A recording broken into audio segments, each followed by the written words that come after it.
Prince Harry's resignation from the charity he co-founded in memory of his late mother. Nearly 3 weeks ago, the Duke of Sussex and Prince Seso stepped down as patrons from Sentebale over an internal battle between chairwoman Dr. Sophie Chanduka and the Board of Trustees.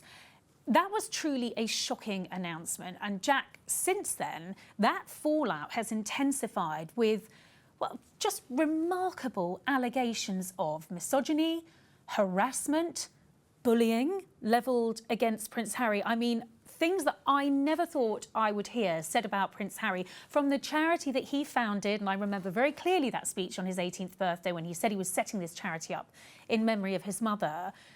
What's happened? It's got very, very messy very fast. Some of the allegations are directed at him personally, bullying and harassment specifically.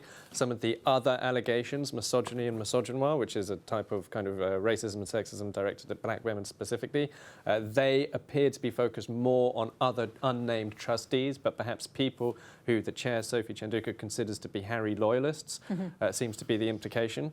Now, this has the potential to be a reputational landmine for Harry that, you know, could blow apart one of the core elements of what he has to offer the world. You know, Africa is such an important continent for him. He's got a couple of projects on the continent that now are both mired in different scandals. But on the other hand, I mean, this could also blow up Sophie Chanduka's reputation too. Absolutely. And so it really is, they appear to be locked in a self-destructive path of mutually assured destruction at the moment. Well, it does feel that way. And of course, there's going to be an investigation into this. It's the one thing both sides seem to be able to agree on. But just on that point, Afia, Dr. Chanduka's given a couple of interviews, but one recent one on Sky News I think really packs a punch. She says, really, what Prince Harry wanted to do was to eject me from the organisation, and this went on for months. It went on for months through bullying, harassment, and I have documentation. I'm assuming all of this documentation is going to be presented to the Charity Commission, which is now investigating this. But it all feels very personal and very bitter. Yeah. Very, very bitter, very, very toxic. It's clear that there's been a catastrophic breakdown in communication behind the scenes and it seems to be between the two of them. Remember, the statement that was put out by Prince Harry was put out by Prince Harry and Prince Seso as well. They both, as well as the rest of the board, stepped down from Sentebale. It wasn't just Prince Harry. No, it's extraordinary. Yeah, both founders. Absolutely. But Dr. Sophie Chanduka in an interview aimed everything at Prince Harry. It was only really him that she was talking about. And, you know, as well as saying that there was bullying and harassment and saying that she's got the receipts, so to speak, and they will come out because also she's taking them to court as well. There's a court case as well as the Charity Commission looking into Sentebale. The court case against the trustees who tried to get her out. I think we just need to say, just to be impartial in all of this, that a source close to the former trustees of the Sentebale charity said Dr. Chanduka's claims of bullying and harassment were completely baseless. Yeah. So worth pointing that out. One of the other things that Sophie Chanduka said, and again, this must have really hit hard, I think, Elsa, for Prince Harry, was that they saw, or she claims the charity saw, a direct negative correlation between Harry and Meghan leaving and donors and interest and the ability to hire people for Sentebale. That all just declined alongside this period of Harry and Meghan leaving, which was, of course, such a controversial move. What do you make of that? Is that a low blow, or do you think there could be any truth to that? Yeah, who knows? As the late Queen often said, recollections may vary. So who knows? We will only find the truth once a proper investigation has happened. But I just want to say, sort of on a personal note, you know, I worked with Prince Harry for a number of years. I never, ever witnessed any signs of bullying or harassment on his part. Who knows? Who knows? Well, we'll have to see what comes out. Just to pick up on that point that you made, when Dr. Chanduka said that when the Sussexes stepped back as working royals, she also said that the amount of money that was donated to Sentebale went down. But I actually had a little look through the accounts, and actually in a couple of years afterwards, it went up. Right. And remember that Prince Harry also donated at £1.2 million from the sales of Spare to Sentebale as well in that time. Yes. So there is some discrepancies, I will say, in some of the things she has said, absolutely. But that's why the Charity Commission are now involved, so we can get to the root of what has happened here. It seems, well, hopefully they will get to the root. It seems that perhaps the touch paper for this whole thing kicking off, Jack, was that polo match, where there was that very awkward chemistry and choreography between the three of them. Just tell us what happened. So Sophie Chenduka talks about this, which was a completely extraordinary thing to hear being spoken about on the news. But she says there was this photo op which Meghan and Harry were already side by side on the winners' podium, and they were posing with the winners' trophy.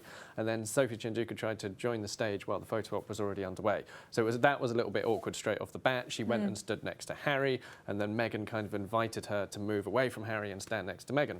And she invited her, and Sophie Chenduka didn't move, and so she said it several times. And it was all very awkward. She then had to duck underneath the trophy in order to get next to Meghan. But what's really fascinating and extraordinary is Sophie Chenduka has now said that after all this happened, and it was picked up by people on social media and news stories were written about it, Harry put a lot of pressure on her to make a public statement clarifying that, you know, there was nothing awkward and everything was fine. And she refused to because she didn't think it was appropriate, basically, as the chair of a charity, to start commenting on what was effectively something about the celebrity status of the patron and the patron's wife. Now, whether that was the right thing to do or not, it does appear to have sown some discord between her and Harry. But one thing I still find completely perplexing about this is that polo event, I think, was back in May, whereas in December, that recently, Harry released a statement for a Sentebale press release backing Sophie Chenduka and her vision for the charity, because she was relocating the whole organisation to Africa so it could be on the ground closer to the people who were being served. And he backed that vision.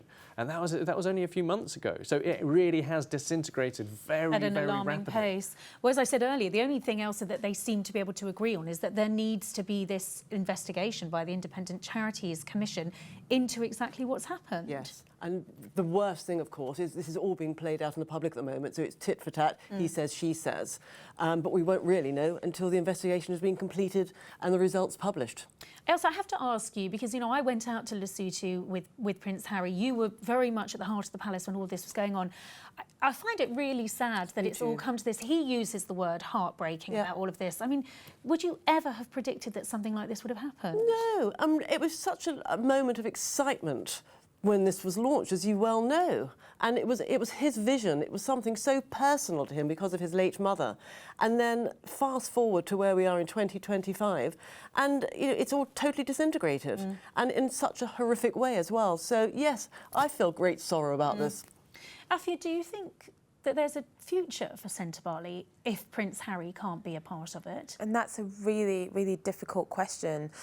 I really want there to be, because the work that Sentebale does on the ground in Lesotho and in that part of Southern Africa is invaluable, and especially where we are now geopolitically, where you have USAID pulling out of countries left, right and centre. A private charity like Sentebale is needed now more than ever.